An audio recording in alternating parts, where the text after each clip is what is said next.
अभी इंटरव्यू दे के आ रहे हैं जस्ट। चलिए हम सर से बात करते हैं। सबसे पहले सर हम आपका नाम, आपका एजुकेशनल बैकग्राउंड जानना चाहेंगे। मेरा नाम राहुल शर्मा है और मैं लॉ ग्रेजुएट हूँ। सर कहाँ से लॉ हैं आप? नोएडा से। नोएडा से सर लॉ किए हैं और नोएडा का रहने वाले, नोएडा के सर रहने वाले भी हैं। और आज यूपीपीएससी का इंटरव्यू यहाँ पे चल रहा है। सर आपका कौन सा अटेम्प्ट है? ये मेरा 5वां अटेम्प्ट है। 5वां अटेम्प्ट है। इंटरव्यू का कौन सा अटेम्प्ट है? दूसरा अटेम्प्ट इंटरव्यू का है। 5 अटेम्प्ट में दूसरी बार सर इंटरव्यू तक पहुँचे हैं। सर सबसे पहले हम यही जानना चाहेंगे कि पिछली गलतियां क्या रही हैं जिसकी वजह से थोड़ा सा कहीं ना कहीं चूक रह गई है। पिछली गलतियाँ थोड़ी, जैसे ऑप्शनल था ना मेरा, ऑप्शनल में मार्क्स नहीं मिल रहे थे मेरे को, तो पिछली बार फाइनल इसलिए नहीं हो पाया।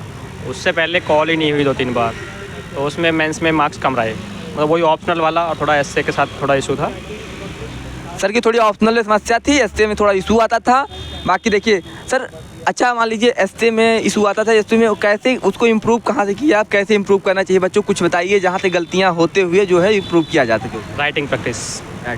राइटिंग प्रैक्टिस करिए, उसके आगे आप चलते हैं। सर ये तो अब तो पेपर जो है 5 सेकंड मतलब 5 और 6 ऐड हो गया है, आपका जो है ऑप्शनल हट गया है, तो इससे कुछ ना कुछ लाभ मिला है या कैसा, मतलब क्या हुआ है? मिला, इंटरव्यू देने आया हूँ दोबारा। हाँ बिल्कुल लाभ मिला है। तो सर इंटरव्यू आज दूसरी बार इंटरव्यू, सर इंटरव्यू के अंदर क्या आज का क्वेश्चन कैसा था? क्वेश्चन यार याद नहीं है, सब सिचुएशन बेस्ड थे। कुछ एथिकल वैल्यू को थे और कुछ सेंट्रल गवर्नमेंट की योजनाएं थी, उनको इम्प्लीमेंटेशन कैसे करना है इससे संबंधित थे। सिचुएशनल करंट का क्या माहौल चल रहा था? कोई क्वेश्चन नहीं था मेरे से। करंट का क्वेश्चन आज नहीं था। तो पिछले हम दिनों में देख रहे थे करंट का ज़्यादा ही माहौल चल रहा था। तो सर इसके पहले तैयारी प्रीलिम्स स्टार्ट करने के लिए अगर हम सोचें, मतलब कोई नया बच्चा स्टार्ट कर रहा है या फिर जो तैयारी कर रहे हैं प्रीलिम्स के लिए, उनको कुछ ऐसा बताइए कि हाँ जिससे सुधार से अच्छा सुधार और यहाँ तक पहुँचने की मतलब प्रयास में जो लगे हैं वो यहाँ तक पहुँच जाएँ। यार एक समग्र प्रक्रिया है, केवल प्रीलिम्स नहीं, मेंस और प्रीलिम्स दोनों एक साथ किए जाने हैं। तो उसके लिए पहले बेसिक बुक पढ़ो और प्रीलिम्स के लिए बस थोड़ा प्रैक्टिस कर लो, घटना चक्र हो गया या कोई भी टेस्ट सीरीज ज्वाइन कर लो। तो घटना चक्र, देखिए हम लगातार इंटरव्यू ले रहे हैं तो घटना चक्र का एक बोलबाला आ रहा है यहाँ पे। तो घटना चक्र इज मोस्ट इम्पॉर्टेंट, यही है ना सर? और सर प्रीलिम्स और मेंस एक साथ तैयारी करनी चाहिए, अलग अलग? दोनों एक साथ करनी चाहिए। दोनों एक साथ करनी चाहिए। प्रीलिम्स मेंस सब एक साथ ही हो जाती हैं उसी में। जी। एनसीईआरटी का क्या रोल रहता है सर? मैंने कभी एनसीईआरटी नहीं पढ़ी।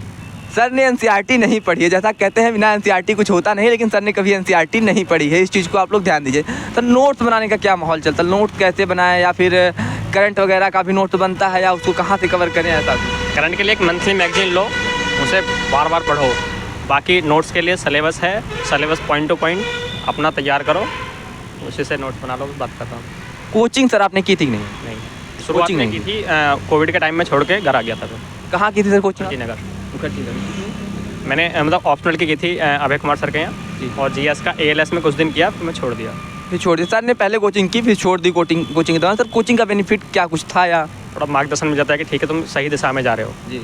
बाकी पढ़ना अपने से पढ़ना स्वयं पड़ेगा, स्वयं ही सेलेक्ट होना है। कोचिंग के नोट्स वगैरह आते हैं जो, उससे कुछ हेल्प मिलती नहीं? अपने से सब, अपने से ही सब कुछ करना पड़ता है। सर कुछ बुक्स बताएंगे जिसे, कुछ स्टैंडर्ड बुक्स जो जानते हैं यार, जो तैयारी करते हैं सब जानते हैं स्टैंडर्ड बुक। लक्ष्मीकांत है पॉलिटी के लिए, स्पेक्ट्रम है हिस्ट्री के लिए, बर्नवाल है ज्योग्राफी के लिए। जी, वो सब कॉमन है, सब जानते हैं आप। अगर सर नया बच्चा कोई है, वो अपनी जर्नी शुरुआत करना चाहता है पीसीएस के लिए, यूपीएससी की, सर आप यूपीएससी दिए थे?